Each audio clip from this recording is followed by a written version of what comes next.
और एक मैं विशेष महत्वपूर्ण जानकारी आपको देते, बहुत से लोगों के फ़ोन आते हैं, मैसेज आते हैं कि आपकी श्राद्धों में हम क्या करें और श्राद्धों में क्या करना चाहिए, पितृपक्ष में क्या-क्या करना सबसे उत्तम रहता है। तो देखिए पितृपक्ष में आप सारे पितरों को नित्य प्रति भोजन कराते हैं, उनकी तिथि पर, अपने बड़े बुजुर्गों की तिथि पर आप भोजन कराते हैं, कराते रहें।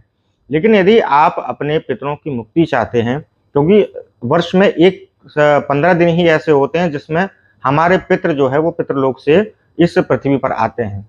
उस समय में यदि हम उनके मोक्ष की कामना से और यदि उनके निमित्त कोई भी धर्म का कार्य करते हैं तो उसका पूर्ण फल उनको प्राप्त होता है, जिससे कि पूरे 1 साल तक वो आनंद से रहते हैं पितृलोक में।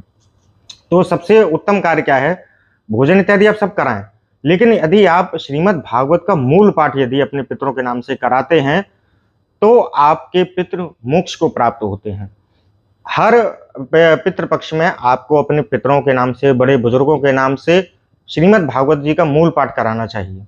सबसे उत्तम कार्य यदि है तो श्रीमद् भागवत जी का मूल पाठ आप पितृपक्ष में कराएं। पितृपक्ष में श्रीमद् भागवत जी का मूल पाठ कराने से ही आपके पितरों की मोक्ष और मुक्ति होती है, जिससे कि पितृ प्रसन्न होकर और पितृलोक से गोलोक धाम को प्रवास करते हैं।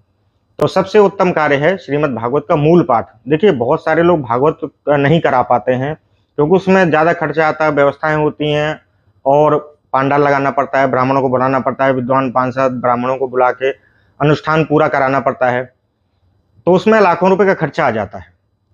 और यदि आप मूल पाठ भागवत का कराते हैं तो एक ब्राह्मण को बुलाकर आप 7 दिन तक मूल पाठ करा सकते हैं।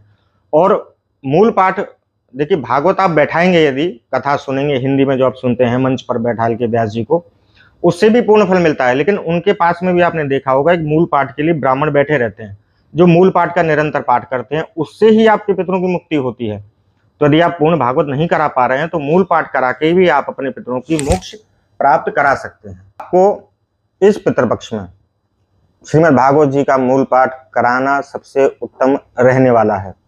और यदि किसी तीर्थ में या किसी तीर्थ स्थान में यदि भागवत का मूल पाठ कराते हैं अपने पितरों के नाम से, जैसे गया में, हरिद्वार में, काशी में, वृंदावन में, यदि तीर्थ में कराते हैं श्रीमद् भागवत का मूल पाठ तो उसका हजारों गुना पुण्य फल अधिक मिलता है। तो कोशिश करें किसी तीर्थ में जाकर या तीर्थ में जो आपके ब्राह्मण हैं, आचार्य हैं, पंडित हैं, उनको श्रीमद् भागवत जी का मूल पाठ करने का संकल्प दे दें और जिससे कि वो आपके नाम से श्रीमद् भागवत का मूल पाठ कर सकें। हमने भी सोचा है कि हमारे वैदिक कल्चर फाउंडेशन की तरफ से भी श्रीमद् भागवत का मूल पाठ इस श्राद्धों में कराया जाएगा।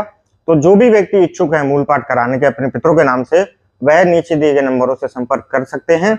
आपका अनुष्ठान वृंदावन में, श्रीधाम वृंदावन में आपके पितरों की मोक्ष की निमित्त यहाँ पर हम ब्राह्मणों को बैठाएंगे और जितने भी ब्राह्मण करेंगे उसके बाद 7 दिन बाद उसका जो है भंडारा करके हम आपके पितरों के नाम से, यदि आप आ सकते हैं तो ठीक है, यदि नहीं आ सकते हैं तो आप वीडियो कॉल पर ही संकल्प दे सकते हैं, जिससे कि आपका ब्राह्मण बैठ के मूल पाठ करेगा। नित्य प्रति आपको वीडियो कॉल पर आप देख सकते हैं।